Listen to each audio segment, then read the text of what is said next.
Kamikaze Girls, also known by its Japanese title Shimotsuma Monogatari, is a 2004 film directed by Tetsuya Nagashima centered around the story of two girls, Momoko and Ichigo, forming an unlikely bond. On the surface, they're polar opposites. Momoko dresses herself as cutely as possible, adorning frills and large dresses with her adopted Lolita style. Ichigo, on the other hand, is a member of a biker gang, and as expected of members, she wears a rough bosozoku-style outward appearance. After we learn about certain aspects of their characters, such as Momoko's struggle with being forced to live with her ex-Yakuza father, who happens to be in a lot of legal trouble, her independent nature, and her resolve for being with the things she loves, we come to find that these two girls aren't so dissimilar after all. In much the same way Ichigo feels loyal to her biker gang and her Yankee lifestyle, Momoko is glued to Lolita fashion, specifically the Baby the Stars Shine Bright brand. This is a film that has been passed down for the past 20 years in the EGL, or Elegant Gothic Lolita community, due to its direct references to and inclusions of the culture. And no, before you ask, Lolita fashion has nothing to do with the book. Lolita is a Japanese fashion subculture that was born from a fascination with the Rococo period, a classical art movement which Momoko also has a bit of an obsession with when we first met her. She describes the movement as obscure and neglected in the modern era, much like herself and the Lolita fashion in Japan. Have you ever heard the saying, "The nail that sticks out most must be hammered in"? This philosophy of group-oriented uniformity in Japanese culture happens to be one of the main reasons so many alt subcultures are born from it. Lolita, like many other Japanese subcultures, was born out of a resistance to social norms, something Momoko also takes no interest in. The Lolita style is distinguishable from its iconic cupcake silhouette, often created with jumper skirts, one-pieces, and large, fluffy petticoats. These jumper skirts, or JSKs, are oftentimes paired formally with a blouse. From there, a Lolita outfit is complete with the addition of the proper matching accessories such as shoes, necklaces, headpieces, tights, etc. Today, I'd like to take a look at how Momoko's wardrobe changes throughout Kamikaze Girls' progression, and how her Lolita fashion choices express different aspects of her character. Momoko is a self-motivated 17-year-old girl currently residing in the town of Shimotsuma in Ibaraki Prefecture. Her hobbies include swindling her father's money, embroidery, Lolita, and eating strictly sugary foods in an effort to turn her insides as sweet as her outside. Despite now being forced to live over 2 hours away from Tokyo, where her favorite Lolita brand's storefront is located, she still makes the trip in her complete Lolita ensemble whenever she has the desire. She has no trouble mustering up the dedication to an outfit, even if it means risking being run over by a truck or getting muddied from farm animals. She has a tendency to be selfish and doesn't have her priorities sorted, valuing her Lolita clothing over making true friendships and relationships.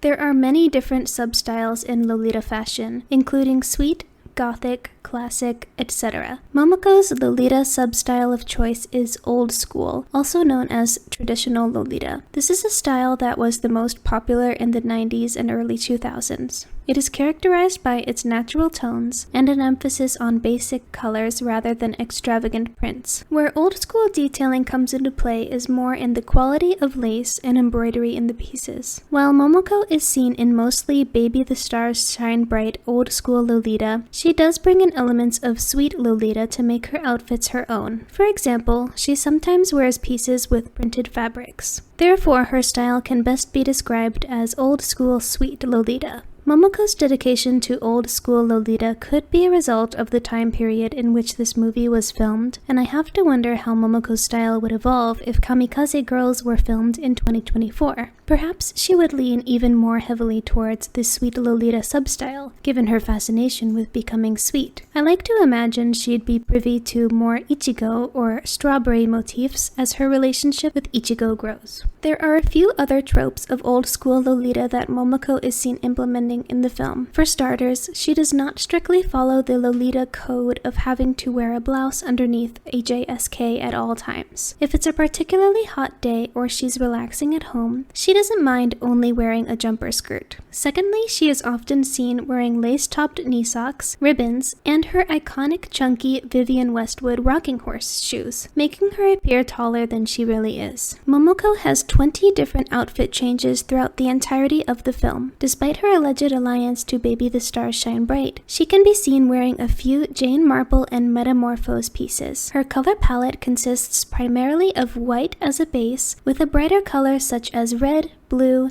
yellow, pink, and green layered on top. Her warm red tones appear to be the most vibrant, while she takes a more subtle approach with blues, sticking to pastels and navies. Momoko's name is made up of two kanji, meaning peach and girl or child, so it makes sense that her introductory outfit and many of her other outfits would be a peachy pastel pink. Her name directly corresponds to her love of pink, and in turn, Sweet Lolita. Ichigo's name means strawberry in Japanese, making the pair both have fruit-related names. I could take the metaphor a step further and say that Momoko is literally similar to a peach, with a soft and fluffy appearance on the outside, while Ichigo is similar to a strawberry with a rough and bumpy outward appearance. The first outfit Momoko is seen wearing is the same one that's on the DVD cover. The primary color here is light pastel pink, associated often with the sweet side of her style. She's wearing her quintessential rocking horse shoes here too. At this point, the film is introducing her to the audience, saying, "This is Momoko." From the flashback of Momoko as a child, we can see that she already was gaining an affinity for her bright reds and simple patterns such as plaid and gingham from a young age. The color red is often associated with both violence and financial loss, both of which Momoko was born into. When Momoko enters high school and wears her first Lolita outfit, you can tell that even she is starting slow with the style, as many young Lolitas are encouraged to do. Her accessories and makeup at this point are minimalistic, as well as the colors she has chosen. She opts for a cherry print dress, hinting towards a slow progression of her fully adopting her bold, bright red colors. Cherries in particular are also associated with femininity, of which she has begun to embrace. Additionally, they are the fruit of cherry trees, which hold great significance in Japanese culture for its symbolic meaning of new beginnings. What was the dress that caught Momoko's eye and made her fall in love with Baby the Stars Shine Bright? Of course, it was this one. The dress that became the brightest red dress in her collection and probably ever will be. From now on, she will not only choose to wear this red dress to express her inner confidence, but also out of love and passion for the brand. Hey, if you're still listening, please click the subscribe button to show your support to a small content creator whose goal it is to keep girly media and spaces to discuss it alive. Thank you! When being deceitful towards her father, Momoko returns to us in a series of outfits that appear to be not Lolita. In a way, it signals that she is not being true to herself. Her cherry and gingham prints return in each outfit, however. The first red, then black, then pink. In the following scene, we're introduced to Momoko's grandmother, whom she takes care of these days following the collapse of her father's shady business. Momoko has chosen a lovely fruit and gingham print dress, perfect for the summertime. Notice how she goes with the old schoolism of not wearing a blouse, simply because it's much too hot outside and she couldn't be bothered. She does it again in this scene here, hanging out with Ichigo outside.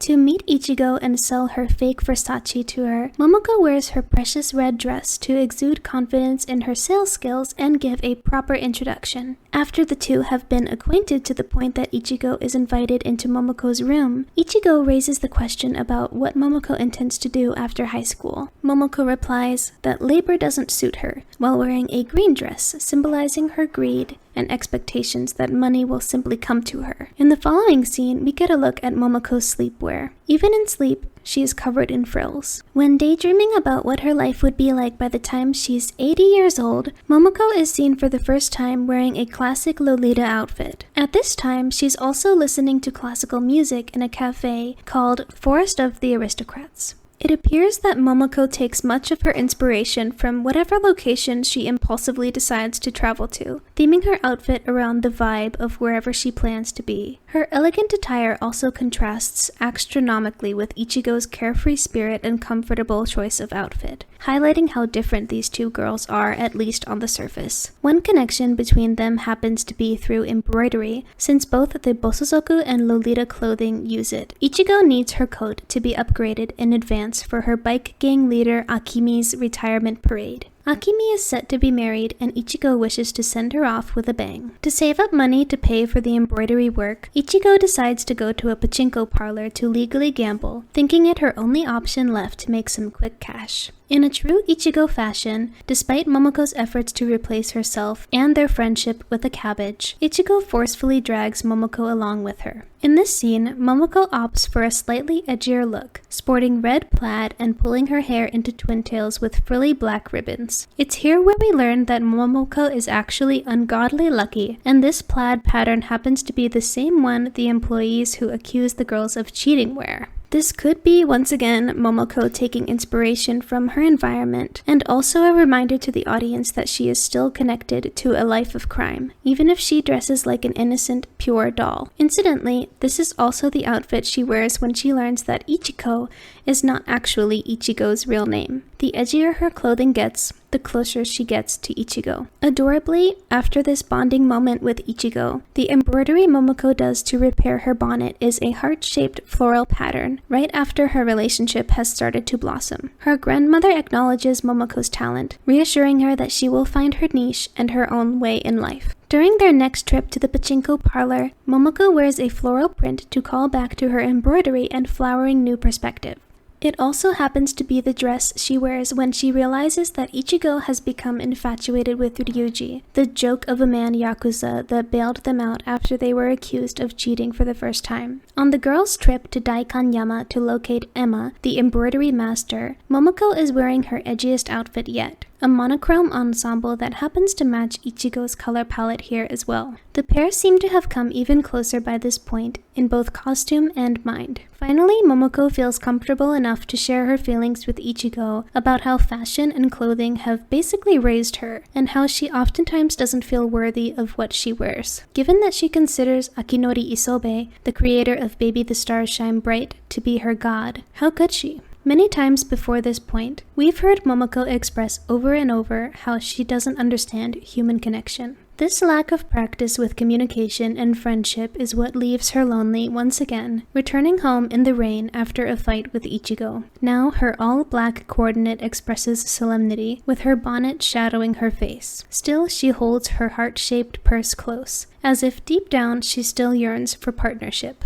And partnership she finds, waiting for her at the train station. With Ichigo fully trusting Momoko to embroider her coat for her, she now has a new project to be motivated by. In the following scenes, Momoko finishes the embroidery on Ichigo's coat in just one night. She notices that she feels happy and fulfilled seeing Ichigo's positive reaction to her work, and collapses from exhaustion. By now, she is coming to realize the value of hard work and maintaining friendships. Whether it be a reward from God, or a lucky combination of opportunity meeting preparedness, she is blessed with a message from Isobe asking her to assist with the new design for Baby the Stars Shine Bright. It makes sense that in this lucky moment, the costume designers have her wearing a playing card print. Momoko wears a heart-shaped waitress-style Lolita coordinate when she shows up to work at Baby the Stars Shine Bright, highlighting her readiness to get down to business. At this point, she is clad in mostly light blue, as her head is in the clouds with serenity and self-fulfilled joy. Yet, she doubts herself in this summery yellow dress and asks to meet with Ichigo. Here, she is exercising caution in the face of taking on such an important job.